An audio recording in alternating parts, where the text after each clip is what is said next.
Tardes, quien les está saludando ahora, mi nombre es Susana León, soy la psicóloga que ya tiene varios años, promedio de 5 años trabajando en esta institución. Hoy día vamos a hablar de un tema que, si bien es cierto, es un tema que ustedes ya han podido saber, entender, pero no en esta dinámica que va a ser explicada el día de hoy. ¿Ya? Yo sé que en algunas ocasiones, algunos de mis colegas, incluyéndome, le hemos hablado sobre la codependencia, sobre esta dependencia o esta simbiosis que muchas veces no nos permite tener una relación sana con nuestro familiar, en este caso con el residente que está acá en la institución. Puede ser que hemos formado ciertos esquemas, que hemos formado o somos presos de la crianza con la que nosotros hemos estado viviendo desde la niñez. Entonces, es importante el día de hoy tomar nota. Yo les recomiendo hacer un screenshot, hacer una captura de imagen, algo de ciertas diapositivas que les voy a pasar, y a ustedes les parece algo importante, capturen la esencia, capturen la imagen, porque a veces la mente olvida, ¿ya? Es también importante saber acerca más, cuando un psicólogo les da un tema, por ejemplo, el triángulo dramático que vamos a hablar hoy día, es bueno que cuando escuchemos estos temas busquemos también en internet o le digamos al psicólogo tratante que nos envíe más información para saber de este tema. El tema de las adicciones es un tema lamentablemente poco tratado, poco estudiado. Es un tema que la mayoría de los especialistas en salud mental no le dan mucha fe a esta enfermedad, pero nosotros que estamos en este campo sabemos que sí hay una solución en todo ello. Y esto va de la mano con la familia. Entonces, vamos a empezar. Triángulo dramático. Cuando hablamos de triángulo dramático, vamos a hacer lluvia de ideas, ya tienen que participar, pero la condición es que participan, hacen la pregunta, o dan alguna respuesta a lo que yo les voy a preguntar a ustedes y automáticamente apagan su micrófono para así poder tener un diálogo más armonioso, ¿ya? Cuando escuchamos la palabra triángulo y le anteponemos la palabra dramático, ¿a qué nos estamos refiriendo? ¿Qué se nos viene a nuestra cabeza? ¿Alguien que desee participar? Cuando hablamos de un triángulo dramático, ¿qué se nos viene a la cabeza? ¿Alguien que desee participar puede alzar la manito? ¿Están tímidos? Está bien, no hay problema. Cuando escuchamos la palabra triángulo, estamos hablando, ¿no?, de eso de acá, así un triángulo, ¿ya? En donde hay diferentes roles. Ahí tenemos en la imagen. En el primer rol, ¿no?, tenemos al perseguidor, al salvador y a la víctima. Una preguntita, ¿están viendo mis diapositivas? ¿Alguien que me confirme, que me diga sí, psicóloga?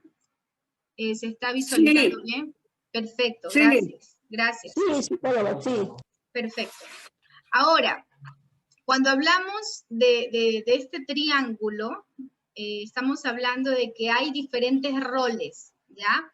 El rol del perseguidor, el rol del salvador y el rol de víctima, ¿ok? En nuestra familia, nosotros cumplimos estos roles, porque nosotros tenemos un rol dentro de la familia. Antes de entrar a profundidad con este tema que es muy importante, es el por qué yo les estoy diciendo, por qué he escogido este tema para esta etapa. Familia, sus hijos están en una etapa en que ellos ya van a empezar nuevamente a vincularse con ustedes. Ya directamente van a tener salidas. En las sesiones pasadas con el psicólogo Richard, si mal no recuerdo, conversaron acerca de cómo o cuáles van a ser las conductas cuando el residente llega a casa y estas situaciones. Pero si nosotros no hemos aprendido, no hemos sanado nuestra codependencia, este tema puede ser un factor de recaída para nuestros hijos, nuestro familiar que está acá internado. Entonces es por ello que he escogido este tema, para que ustedes vean la necesidad del cambio.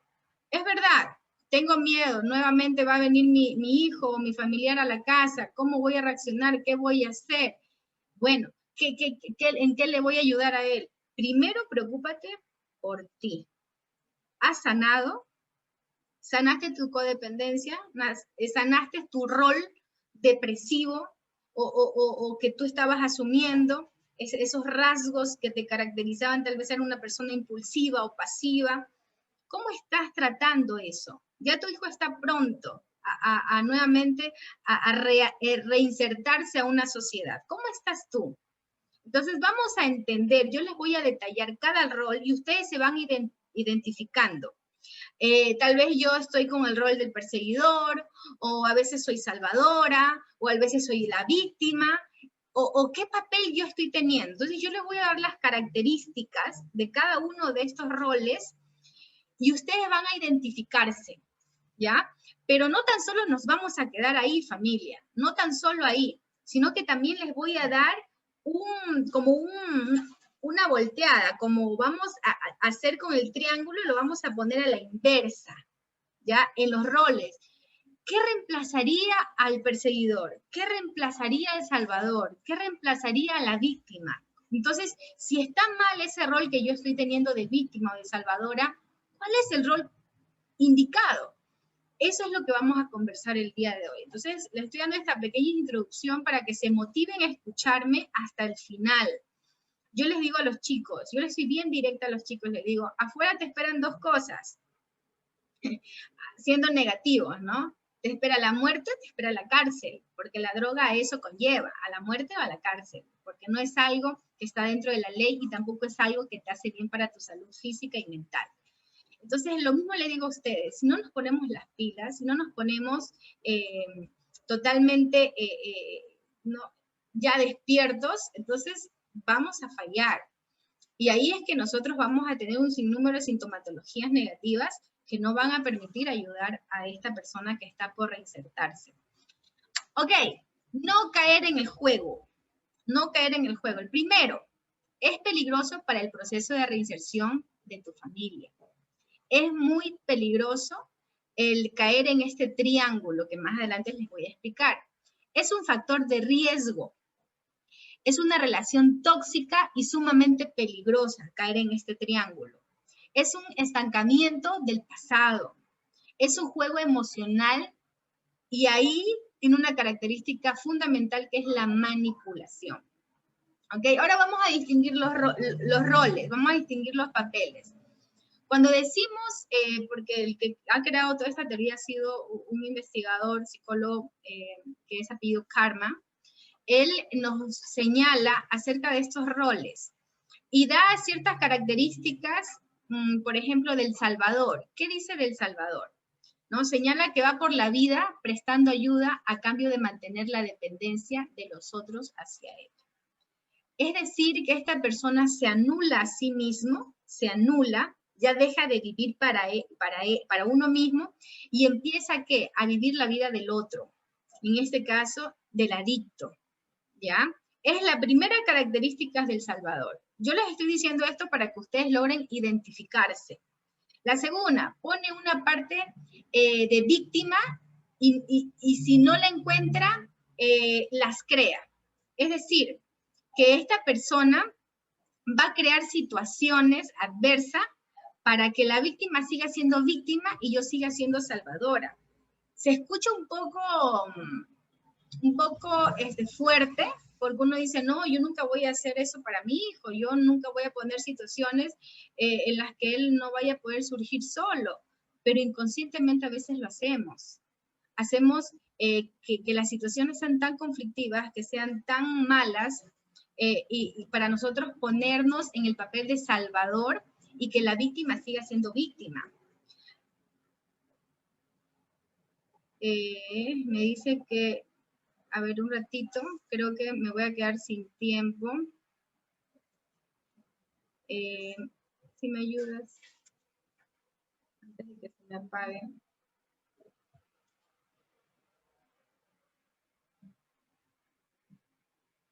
Esperan un momentito. Ya. Vamos en la tercera característica. Al ser una ayuda inauténtica, se queja continuamente de sus esfuerzos, se aprovechan de mí. Aquí me detengo. Cuando nosotros estamos en las casas, ¿no? Y tenemos a esta persona que sufre de adicción y empiezan a haber un sinnúmero de conflictos y yo hago el papel de salvadora. Luego de esto, luego que yo trato de anular mi vida, de salvar la vida de la otra persona y de hacer todo lo sobrehumano para ayudarle, luego yo me quejo y digo, se aprovecha de mí. Es una característica propia del salvador. Ojo, no es sano. Los roles que yo les estoy dando ahora no son sanos, familia. Ya, y les estoy dando características de roles que son tóxicos en relación. Puede ser, este triángulo no es tan solo para adicciones, es también para otras situaciones de pareja, de familia, pero ahora lo estamos adaptando para lo que es el tema de adicciones. Cuarto, solucionan los problemas de la víctima, pues cree que la víctima no puede resolver sus propios conflictos. Es decir, yo tengo la necesidad de resolverle los problemas a mi hijo. Yo tengo que hacerlo porque soy su madre, porque le di la vida y yo no quiero que a mi hijo le vaya mal. Y tengo necesariamente que solucionarle sus problemas. Así es el Salvador, esa es la característica. Prioriza las necesidades de los demás por encima suyas. Esto es bien peculiar, sobre todo en las madres. Ya en los padres también, en las mamás, pero más en las madres, ¿no? Yo he visto familias, mamás que están con enfermedades crónicas, he visto a mamás o a familias que físicamente están bastante deterioradas, que necesitan a veces de asistencia médica, pero no lo hacen. ¿Por qué? Porque en primer lugar está su hijo o está en la familia adicta. Entonces, por encima de mi salud, por encima de todo lo malo que me está ocurriendo a mí, yo antepongo a la víctima, antepongo a mi hijo que está pasando este problema. Y ustedes se dirán, pero psicóloga, una madre es así, una madre daría la vida por su hijo. Yo soy madre y yo daría la vida por mi hijo, es verdad. Pero si yo no estoy bien, si psicológicamente, mentalmente, físicamente yo no estoy bien, ¿cómo voy a ayudar a mi hijo? ¿Cómo yo voy a poder tenderle la mano a mi hijo si yo estoy mal? Si yo estoy pasando por un problema de depresión, por un problema de alcohol, por un problema de ansiedad, ¿cómo yo lo voy a ayudar a él? ¿No te parece que en vez de ayudarlo voy a empeorar la situación? Entonces, antes de todo, primero está mi salud, pero el Salvador hace lo opuesto, ¿ya? Hace lo opuesto. Incluso he tenido familias que viajan de provincias, que tienen enfermedad, tienen cáncer, vienen hasta acá en busca de, ¿no? Y en contra todo, a pesar de que haya pandemia, todo, a ver a sus hijos. Pero a veces no medimos las consecuencias. Y eso es importante tomar en cuenta. Otra característica, se siente culpable constantemente y evita sentir su propio sufrimiento. Esto lo veo bastante acá, el sentimiento de culpa. A veces pensamos que mi hijo se metió en las drogas porque yo no le di mucho amor, mi hijo se metió en las drogas porque no estuve con él. Son factores, familia, son factores que sí predisponen al consumo, pero no son determinantes, ¿ya? Porque la mayoría acá de los chicos son adultos, son mayores. Yo no veo niños. Cuando hablamos de niños, ahí sí, estamos viendo, ¿no?, de que hay una víctima real, y eso lo voy a explicar más adelante. Pero acá son personas mayores que toman decisiones, y esa decisión fue el consumir. Hubieron factores que predisponieron, sí, pero no es un determinante, y eso hay que tomar en cuenta. Bien, ahora vamos a ver el papel de la víctima. ¿Ya? ¿Cómo es la víctima? ¿Qué característica tiene la víctima dentro de este triángulo de drama? Se la arregla para no acertar en hacer bien las cosas. Es decir, que se mete en constantes problemas, La mayoría de los chicos que están acá son chicos impulsivos, y la impulsividad, ya sea conductual o ya sea también mental, porque también a veces en palabras somos bastante impulsivos, ya sea en cualquiera de las dos áreas, cuando no hay un control de los impulsos, lo que nos hace es cometer errores consecutivamente. Y cuando cometemos errores consecutivamente, ahí viene la salvadora, ¿no? De repente golpeé a mi enamorada y mi enamorada me metió una denuncia. Va la mamá y le manda ahí un billetito al policía para que al hijo no lo lleven preso. Esa es una, ¿ya? Ahí está la salvadora, solucionando los problemas a los hijos. O de repente, el hijo no cursó el año, jaló algunas materias. Entonces, ¿qué es lo que hacemos? Buscamos a alguien o le pagamos a alguien para que él continúe los estudios sin ningún problema, porque ante todo yo quiero que mi hijo sea un profesional. Imagínate. Entonces ahí está, la víctima en acertar, no hacer nada bien. ¿Por qué? Porque tiene a su salvadora, ¿no? Que le está solucionando la vida. Ojo, ¿por qué les estoy explicando esto en esta etapa? Porque si ustedes siguen con esas mismas conductas, ahora que se van nuevamente a vincular con su familia, van a ser un factor de recaída, porque los chicos acá están en tratamiento, los chicos acá han recibido, ¿no?, un sinnúmero de terapias, pero al regresar a casa y al darse cuenta que puede nuevamente aprovecharse de esa salvadora, se van a sentir tentados y tal vez sí lo van a hacer, van a empezar nuevamente a manipular, a aprovecharse. Entonces, ¿qué es lo que nosotros tenemos que hacer? Si estamos dentro de estos roles, reestructurarlo. Y ya les voy a decir cómo. Otra característica de la víctima, comportamiento autodestructivo y provoca su humillación o sufrimiento y finge estar desconcertado. ¿Usted ha escuchado esta frase que es, soy la ovejita negra de la familia? No sé, pues yo siempre soy el que hace sufrir a mamá. Ellos mismos se producen una humillación. ¿Ya? ¿Para qué? Para que bien me tengan lástima o bien me ayuden. ¿Ya? Porque es mi papel de víctima. Ese es el papel que yo deseo tener. Otra de las características es actitud de la víctima. Tú estás mal, pero yo estoy peor y vamos a hacer todo lo posible por continuar así. Estas son frases que no lo dice directamente el víctima, pero la piensa. Lo voy a volver a repetir. Tú estás mal, pero yo estoy peor. Y vamos a hacer todo lo posible para seguir así. Y quiero que te hagas cargo de mi malestar. Esa es la finalidad del víctima, ¿no? De que la simbiosis, ese triángulo siga en este círculo vicioso para que me sigan solucionando mi vida. Yo voy a hacer las cosas mal, me voy a encargar de hacerlo todo mal porque soy un experto haciéndolo, pero yo voy a tener a mi salvadora. Y ahí esa salvadora obviamente es una persona codependiente, que es el tema que hemos hablado en las anteriores terapias. Otra de las características, siente culpa, claro que sí, pero esto acá está sujeto a algo sumamente peligroso, que es la baja autoestima. Psicóloga, pero ustedes ya debieron haberlo sanado, por algo han estado año y medio ahí internado. Ustedes tuvieron que haber manejado y que este muchacho tenga buena autoestima. Claro que sí, claro que se lo ha ayudado. Pero recuerden que este es un tratamiento que va de largo, o sea, el internamiento y parte del proceso se ha culminado acá, pero su rehabilitación continúa. Y si tú no estás a la altura de la terapia que se le ha dado a tu hijo, tú tal vez puedes ser un factor de riesgo, como lo he venido diciendo anteriormente. Otra de las características, sentimiento básico es resentimiento con la vida.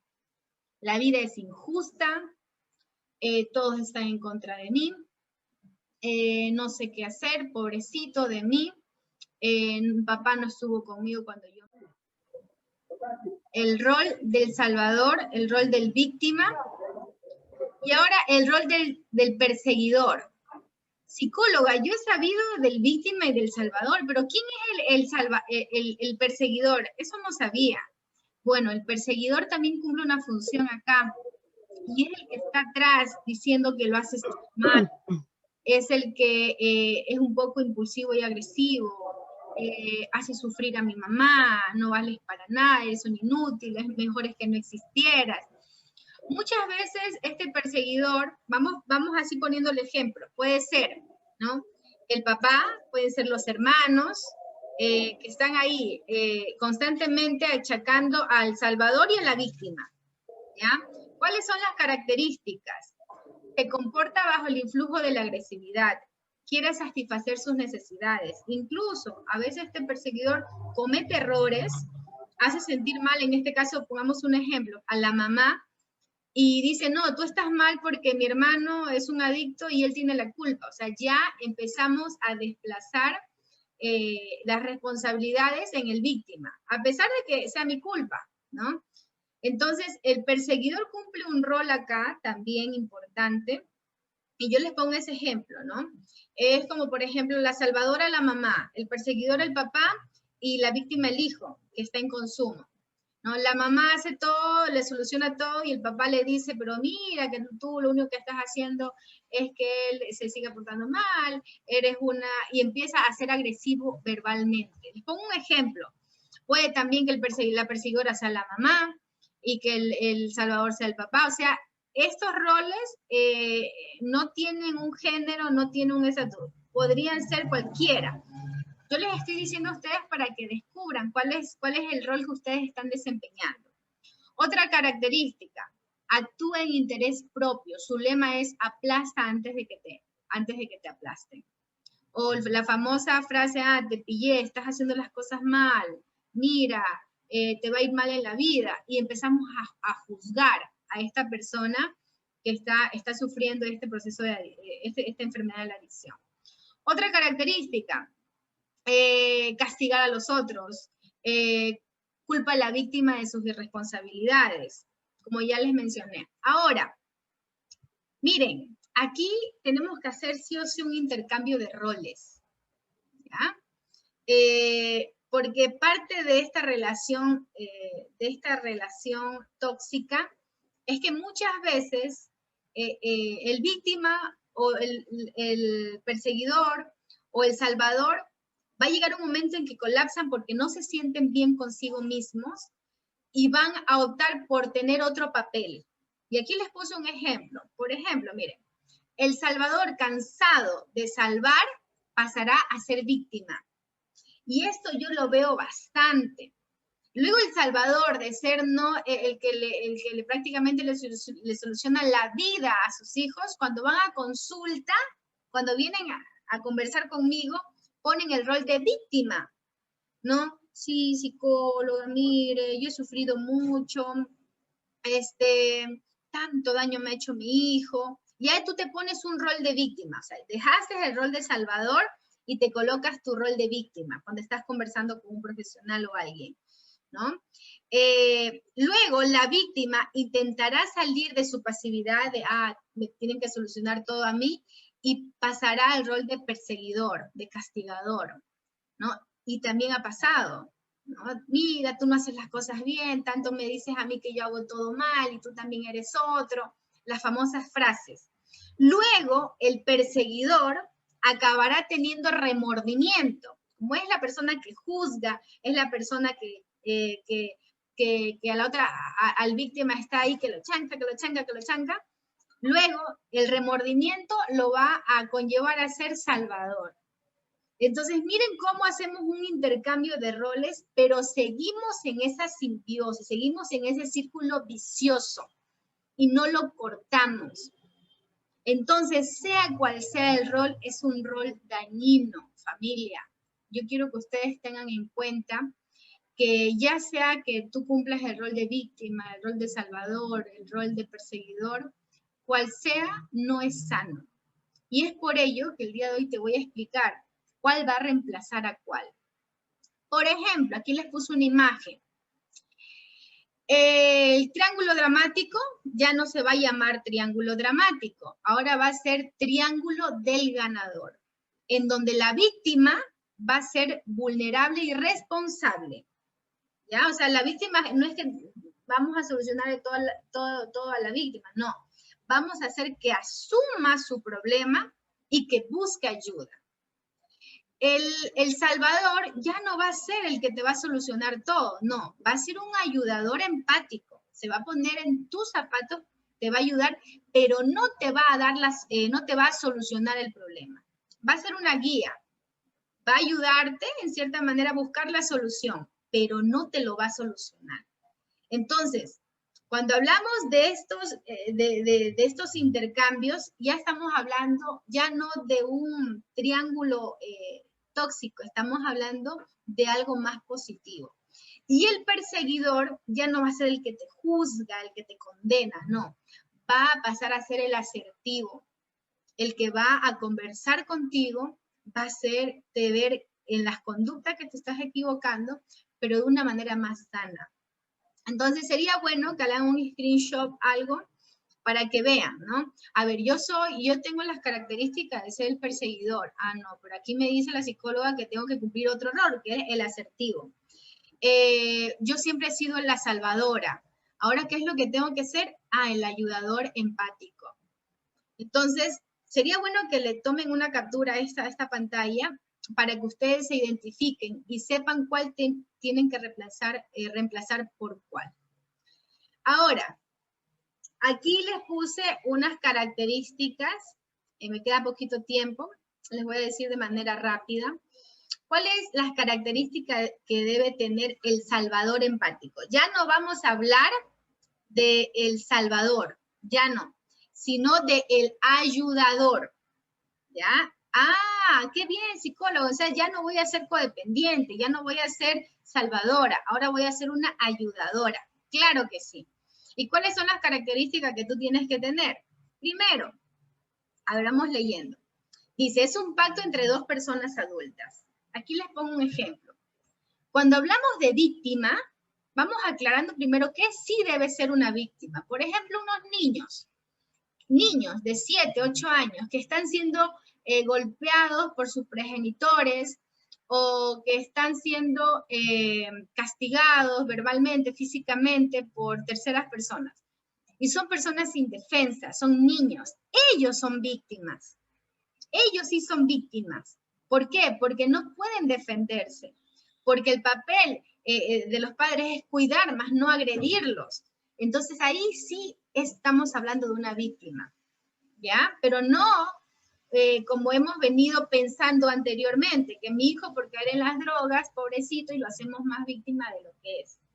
Entonces, es un pacto entre dos personas adultas, donde existe un intercambio y donde ambos tienen una parte activa en la solución. Es decir, te voy a ayudar, pero tú tienes que hacerte responsable de este proceso, porque yo no te voy a solucionar las cosas. Primero. Segundo, para no entrar en un triángulo dramático, se trata de practicar el no. El no. No voy a hacerme responsable de tus problemas. ¿Ya? Es decir, cuando mi hijo regresa a mi casa y veamos ya ciertos factores que se está poniendo flojo o algo, tú tienes que ayudarlo, pero de una manera responsable. Decirle, no, te equivocaste, ahora tienes que asumir las consecuencias y vamos a ver cuál es la mejor solución. Otra, estableciendo los límites y devolviendo la responsabilidad al usuario. Es decir, puedo ayudarte a que tú lo soluciones. Pero ojo, aquí tenemos que ser bastante cuidadosos. Una cosa es ayudarle, otra cosa es hacerle el trabajo. ¿Ya? Cuarto, establecer un contrato donde el residente o el paciente tiene que dar el primer paso. Tiene que hacer un trabajo tanto como el profesional y el familiar. Es decir, es un trabajo mutuo. Pero ¿quién tiene que dar el primer paso? ¿Tú? No. El primer paso, ¿quién tiene que darlo? La persona que se metió en el problema. Así se asume. Otro, el ayudador se preocupa por los demás, pero respeta la capacidad para que los otros por sí mismos resuelvan sus problemas. Familia, miren, cuando nosotros tratamos de resolverle el problema a la otra persona, prácticamente le estamos diciendo que son unos inútiles, que no sirven para nada. Y se refuerza la baja autoestima, porque nosotros le damos a entender a esa persona que no está en la capacidad, que no sabe cómo solucionar su problema, y para eso estoy yo. Imagínense, en vez de ayudarle, estamos diciendo que son unos inútiles, y a pesar que es fuerte la palabra, es lo que le estamos transmitiendo. Entonces, ojo con eso. Otra cosa, tienen conciencia de sus necesidades y sentimientos propios para decidir si dan ayuda o no. No estamos en la obligación de dejar de vivir nuestra vida por vivir la de la otra persona, no. El ayudador primero se preocupa por sí mismo y luego da la ayuda. Si tú estás mal, si estás pasando por un problema, trabájalo, no te sobrecargues, trabájalo para que luego puedas ayudar de una manera más positiva. Y el último, esperan que los demás le pidan la ayuda. El Salvador, no, el Salvador está en búsqueda. ¿Qué es lo que debo de hacer? Aquí hago falta, aquí me necesita. Pero el ayudador espera a que le pidan la ayuda y pregunta a la otra persona qué es lo que quiere. Nunca supone o adivina lo que la persona necesita. No, el ayudador es comunicativo, pregunta, no adivina. A veces nosotros, las madres, nos damos por adivinadoras, ¿no? Ay, no, aquí algo está pasando. Ve a la fuente, pregunta, ¿qué es lo que está pasando? Para que así te cerciores. Aquí, en cambio, es súper fácil las características que debe tener el vulnerable responsable, que sería el reemplazo de la víctima. ¿Ya? La víctima se encargaba de hacer todo mal para que el resto le ayude. En cambio, el vulnerable responsable, primero, tiene una iniciativa de autoayuda. No, yo tengo un problema, tengo que mejorar, tengo que buscar ayuda. Y es lo que nosotros estamos haciendo con los chicos acá. Que los chicos cuando se sientan mal, se sientan cargados, se sientan ansiosos, sean ellos los que busquen la ayuda. No uno estar atrás de ellos, ¿qué te pasa? Mira, te notas. No, que ellos sean los que soliciten la ayuda. Entonces, eso es un vulnerable responsable. Otra característica de este rol, buscar ayuda profesional a un especialista. Estamos hablando de una adicción, no estamos hablando de una gripecita o de algo ligero. Entonces necesitamos ayuda profesional y ellos deben ser conscientes. Incluso el plan de vida que se realiza con los chicos es eso, que ellos busquen, ¿no? Porque el tratamiento, como les dije, está para largo todavía. El proceso de rehabilitación es día a día. Y la última característica es pedir ayuda a la familia, a un amigo, sin pasar la responsabilidad de la solución al otro. Es decir, mamá, mira, necesito que me ayudes en tal cosa. Una cosa, ahí cuando ya viene con eso, mamá, mira, ayúdame en esto. No está diciendo, mamá, tengo un problema, no sé qué hacer, dame una recomendación. No. Él te está diciendo, mamá, mira, me metí en eso, ahora tú lo solucionas. Entonces, el vulnerable responsable lo que hace es pedir ayuda sin inferir que tú eres el que tienes que solucionarme el problema. Entonces, ustedes tienen que darse cuenta, cuando sus hijos empiecen a manipular, cuando sus hijos empiecen a meter, como se dice coloquialmente, a meterle la pata y pensar que ustedes le van a solucionar, ustedes ya desde ahí tienen que decir, no, aquí hay algo que tenemos que ajustar, porque él no es un víctima, es una persona que tiene que hacerse responsable. ¿Ya?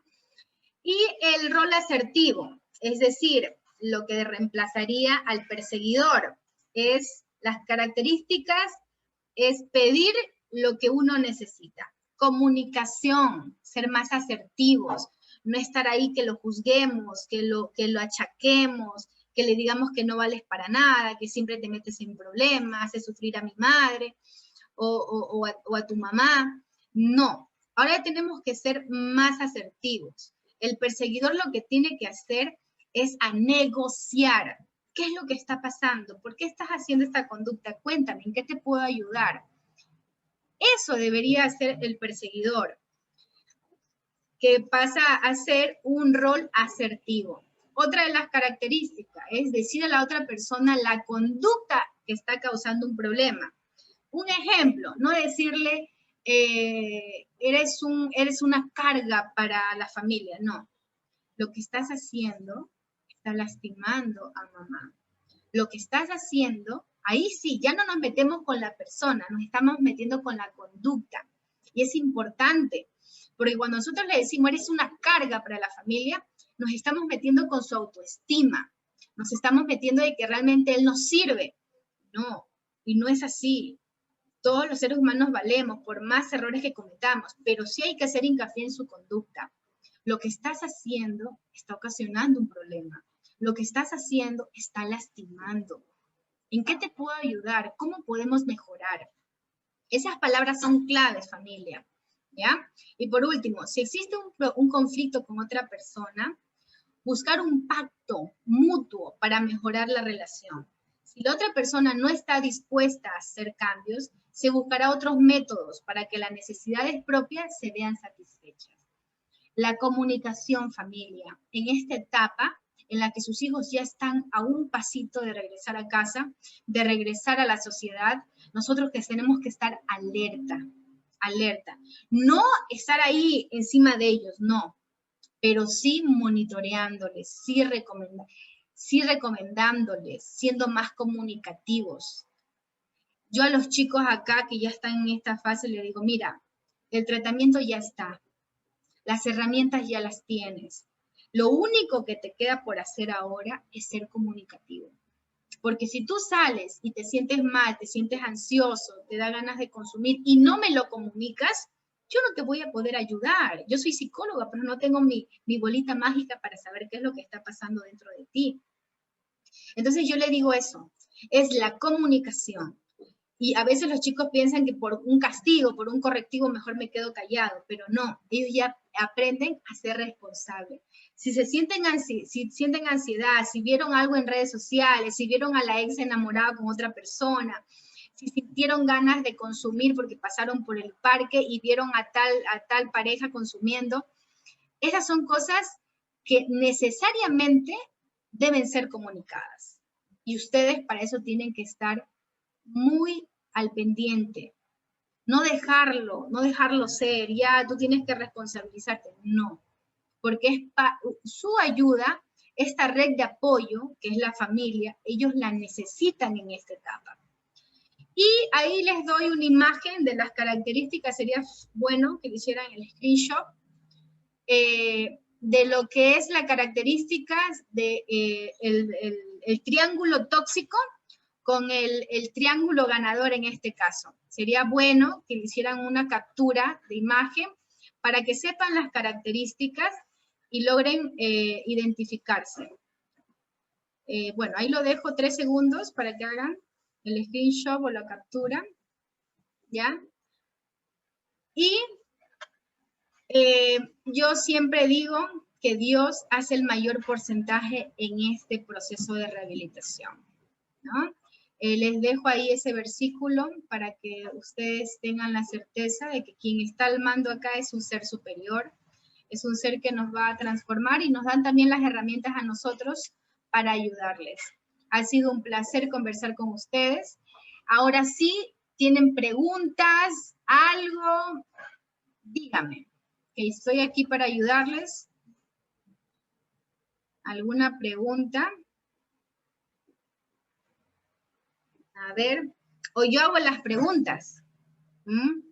Tengo una pregunta, si es que se puede. Sí, claro que sí. ¿Con quién tengo el gusto? Soy Alonso. Alonso. Dime, te escucho.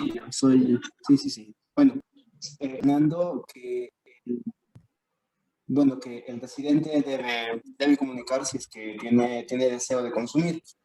Entonces, mi pregunta es si es bueno que la familia de vez en cuando se lo pregunte. Supongo que sí, ¿no? Sin acosarlo, sería bueno que de cuando en cuando se le pregunte, pero ¿qué sería lo mejor en ese caso? Ya, mira,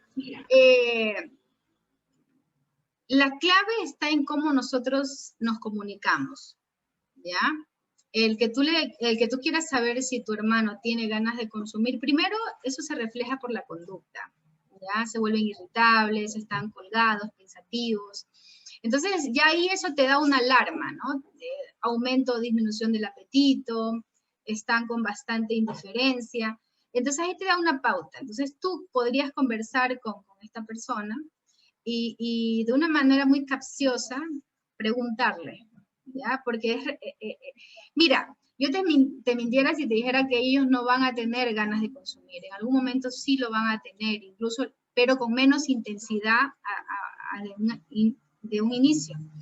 Pero sí te recomiendo que antes de preguntar directamente o decir que estás con ganas de consumir, porque hay familias que son así bastante castrantes, hagas un diálogo previo, ¿no? Para que puedas indagar y saber cómo está. Porque, ojo, el que ellos tengan deseo de consumir no vino de la noche a la mañana. Tuvieron que haber pasado ciertas cosas, haber visto algún estímulo, escuchado alguna conversación, algo que los haya activado, algún sueño. Entonces, siempre antes de hacer esa pregunta de cajón, ustedes tienen que hacer un preámbulo, no con rodeos, pero sí una conversación, para que se amenice un poco la situación y ellos sean sinceros. Los chicos tienen miedo al que si les dicen a ustedes que ellos tienen ganas de consumir o que se les pasó por la idea del consumo, ellos tienen miedo de que ustedes les vuelvan a internar. Tienen temor a que ustedes vuelvan otra vez con la desconfianza.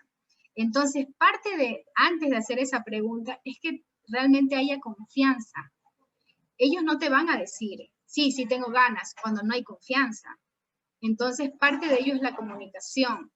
Entonces, estaría bien que tú le preguntaras, pero previo a ello sería muy bueno que la relación estuviera bastante buena, que fuera una comunicación bastante fluida, para que él sea sincero, porque aquí la cuestión no es la pregunta, lo que nos interesa es la respuesta. Entonces, nosotros estamos interesados por obtener una respuesta sincera, y para ello es necesario la comunicación y la confianza. No sé si resolví tu duda. ¿Me confirmas, por favor?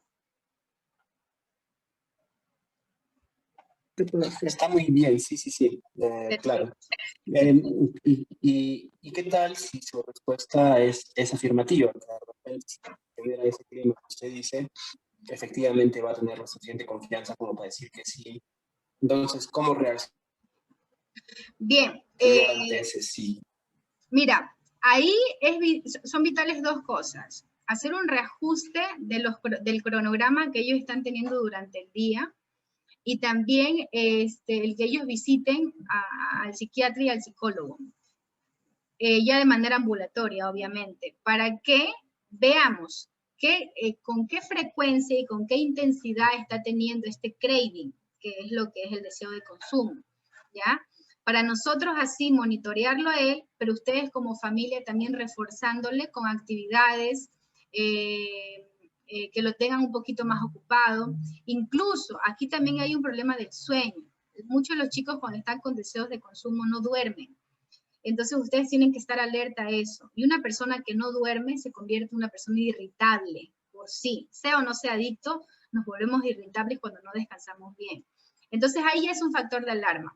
Pero mi recomendación es esa, hacer un reajuste en lo que son las actividades, ya, porque a lo mejor tiene muchos momentos de ocio, muchos momentos libres que le están ocasionando este deseo, estos pensamientos, pero a la vez también la visita con el psiquiatra y con el psicólogo para monitorear eso. Es parte de la reinserción, es parte del proceso. El craving va a aparecer, que es el deseo de consumir. ¿Alguna otra pregunta con este tema? ¿O damos por terminado? Me he pasado de la hora, mil disculpas, pero no me quería quedar en la mitad del tema, quería completarlo. Bien, entonces yo voy a hacer las preguntas, porque aquí tengo algunos pacientes míos. ¿Ya? Sí, una preguntita. Sí, Margarita, cuéntame. Sí, soy la mamá de Jonathan. Quería saber, o sea que después que ellos ya salgan del centro, ¿con ustedes también van a seguir teniendo el monitoreo? Mira, eso ya es un asunto administrativo, en cuestión a que ellos vuelvan con el mismo psicólogo o vuelvan acá como parte del programa, tener un monitoreo, pero yo lo que les recomiendo es que bien sea de una manera particular o sea en el centro, que ellos lo tengan. O sea, no pueden estar sin esa atención. Algunos familiares piensan que ya se le da el alta y hasta ahí quedó, ya, chao, chao, nunca más psicólogo, nunca más psiquiatra, no. Sea que vengan acá al centro como monitoreo, sea de manera particular, la cuestión es que ellos tienen que estar en constante atención. Como les dije, es un problema bastante complejo. Entonces, no nos podemos desligar totalmente de los profesionales de la salud. Sería una irresponsabilidad. Gracias. Gracias. Doctora, una pregunta. Rosa. Porque mi hija es de provincia. Entonces yo tendría que... Rosa, no sé si soy yo, pero no se te logra escuchar. No se te logra tendría que escuchar. decir, hijita, vamos. Ya, Hola. un poco rojo. Lo que preguntaba ella, ¿ahora se me escucha? Sí. ¿Se me escucha? Ya. Se te escucha. El asunto es que si Nosotros le sugerimos que él consulte el monitoreo con su psicólogo o tiene que nacer de él mismo. Supongo que si uno ve que efectivamente él nota que sí tiene el deseo del consumo, entonces me parece que con esa misma confianza se puede dirigir a su psicólogo, ¿no? Me parece que es lo más razonable. Pero si no lo hiciera, supongo que lo mejor también sería sugerirle, ¿no? Que hable con el psicólogo él mismo. Sí. Mira, lo que nosotros buscamos es que los chicos tengan conciencia de enfermedad, que se responsabilicen por su tratamiento, y ellos saben perfectamente que una vez dados de altas, ellos necesariamente tienen que tener sus atenciones psicológicas y psiquiátricas, ¿ya? Necesariamente. Ellos saben perfectamente esto, pero si en un caso ellos se niegan, no quieren la atención, entonces ya hay ahí una alarma. Ahí el semáforo rojo se enciende. ¿Por qué no? ¿Ya? Ellos a veces piensan, y viene la autosuficiencia, el pensar que ellos lo van a poder por sí solos. Entonces ahí estamos hablando de un riesgo, porque el alta no se lo dan ellos, el alta le damos nosotros, incluso hasta ambulatoriamente, hablando. Yo no estoy hablando ya de internamiento, estoy hablando ambulatoriamente. Entonces, la pregunta podría ser, ¿pero qué, lo obligamos? No necesariamente, pero sí la comunicación es la clave, ¿no? Sugerirle, hacerle entender que es parte de este proceso, que es necesario que ellos vayan y conversen para que sea algo más positivo, para evitar futuras recaídas. La cámara. ¿Ya? Pero sí es necesario sugerirle que ellos necesitan de atención, aún dados de alta. Eso sí. ¿Ya? Bien, Gracias. me quedan solo 5 minutos. No me gustaría despedirme y que se me apague otra vez. ¿Alguna otra pregunta antes de despedirme? ¿Todo está claro? Ya habla, ya está activa. Bien. Psicóloga, buenas tardes, le habla Jessica. Hola, Jessica. Una consulta, psicóloga. ¿A ellos al salir estarían de nuevo tomando su misma medicina que toman allá? Muy buena pregunta, Jessica. Mira, eso lo ve la psiquiatra. Y también se le sugiere que a ustedes que conversen con la psiquiatra un poquito antes de ellos ser dado de alta, ¿ya? Porque lo indicado es que disminuya el tema del medicamento. Pero a veces hay comorbilidades o hay otros trastornos, aparte de la adicción, que necesariamente necesitan valga la redundancia, necesitan del medicamento. Entonces, esa información, si sí van a tomar o no van a tomar, eso lo decide la médico tratante, ¿ya? Porque todos los casos no son iguales. Hay chicos que ya no necesitan medicamento, pero la mayoría sí lo necesitan.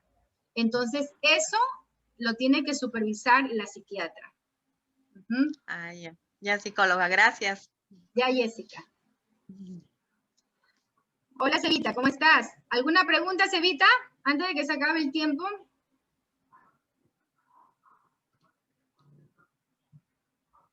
Bien, entonces nos despedimos. Si no hay más preguntas, fue un placer realmente volver a conversar con ustedes.